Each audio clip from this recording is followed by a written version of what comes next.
Let's talk about that, because justice matters.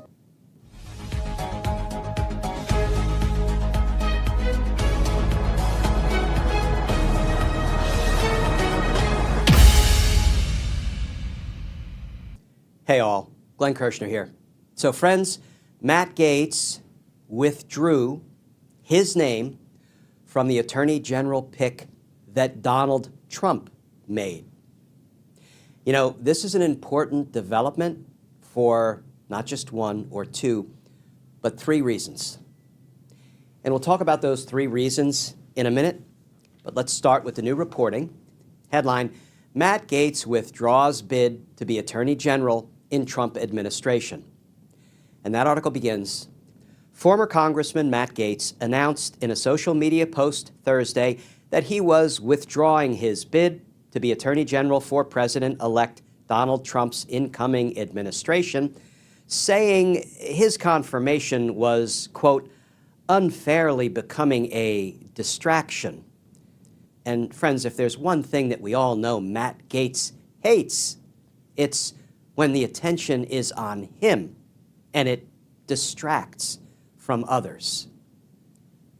My editorial edition. This further quote from Gaetz.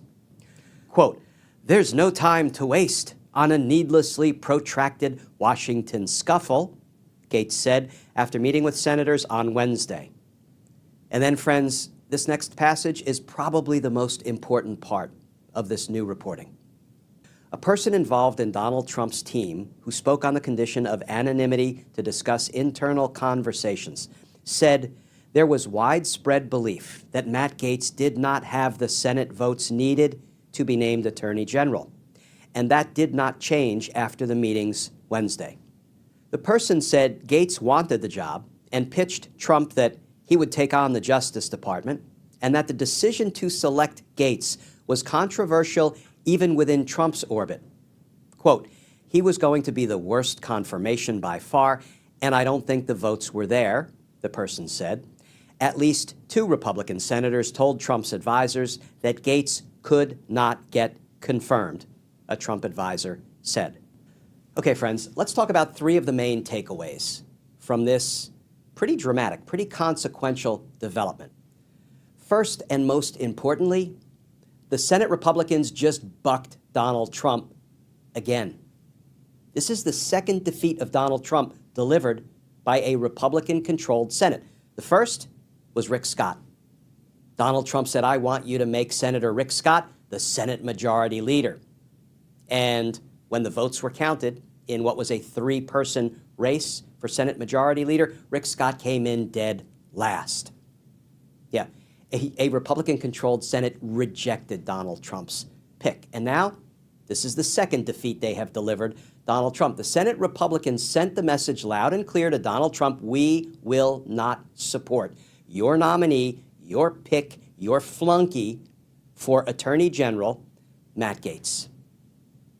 So friends, what can we extrapolate from that? Well, maybe, just maybe, Senate Republicans will not bend a knee to dear leaders' every whim.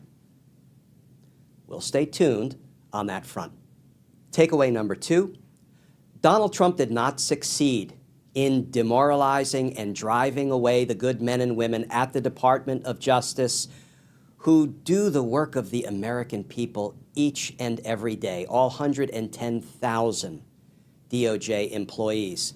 One of the first things that I said, I think in a video and on air, when I heard that Donald Trump was going to try to make Matt Gaetz the Attorney General, I said this will be so demoralizing to the men and women at the Department of Justice, because no self-respecting lawyer or policymaker or support staff person would ever want to be in a position to work for a guy like Matt Gaetz. So I feared that if Matt Gaetz actually became Attorney General, there would be an extraordinary brain drain, an exodus from the Department of Justice, certainly people with ethics and morals who actually care about representing the American people, who actually care about the sanctity of the rule of law, would probably flee for the hills. Well, now they won't have to. Full disclosure, I do know some people started putting their resumes together a few days ago when Donald Trump made this absurd and obscene pick for Attorney General. Matt Gaetz, well, Donald Trump failed in demoralizing the good men and women at the Department of Justice. And friends, you can probably already guess what the third takeaway is. If not Matt Gaetz, and it clearly won't be Matt Gaetz, then who? Who will Donald Trump name next? How much deeper down into the barrel will Donald Trump dig, reaching the bottom of the barrel and pulling out yet another name? Now, we've been here before with Donald Trump when he was trying to come up with somebody nefarious enough to serve as his Attorney General. You've been hearing the name Matt Whitaker recently, haven't you? Why? Because Donald Trump just named Matt Whitaker as the ambassador to NATO. Well, this is not Matt Whitaker's, first rodeo, first Trump circus. Remember this headline from back in 2018 during Trump's first administration? FBI is investigating criminal charges against firm, the acting attorney general advised. The appointment of Matthew Whitaker as acting attorney general on November 7 was already under scrutiny due to his checkered resume. On November 9, a new issue emerged. We learned from the Wall Street Journal that the firm for which Whitaker was recently an active paid advisor, World Patent Marketing, is under criminal investigation by the FBI, a part of the Justice Department overseen by the Attorney General. The news appeared to come as a surprise to the White House officials who conceded that Whitaker's nomination had not been vetted. Even the president, President Trump at the time, seemed to acknowledge the problem when Trump falsely claimed to reporters he did not know Whitaker, the opposite of what he, Trump, said only a month earlier, and despite Whitaker's repeated Oval Office visits. And friends, this go-round, I haven't yet seen any reporting on whether Donald Trump has or has not met Matt Whitaker before, nominating him to be NATO ambassador.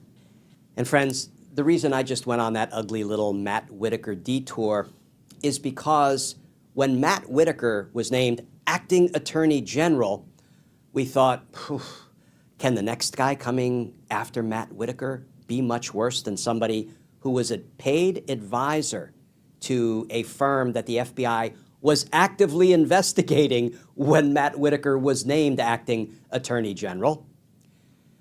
And then we got Bill Barr after Matt Whitaker. So in hindsight, the answer to the question, can it get much worse? Oh, hell yes, it can.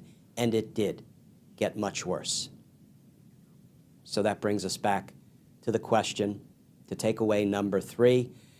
If not Matt Gaetz, who? Can it get much worse? Let's hope not. Because particularly at the Department of Justice, justice matters. Friends, please hang in there. I know it's not easy. Please stay safe. Please stay tuned. And I look forward to talking with you all again tomorrow.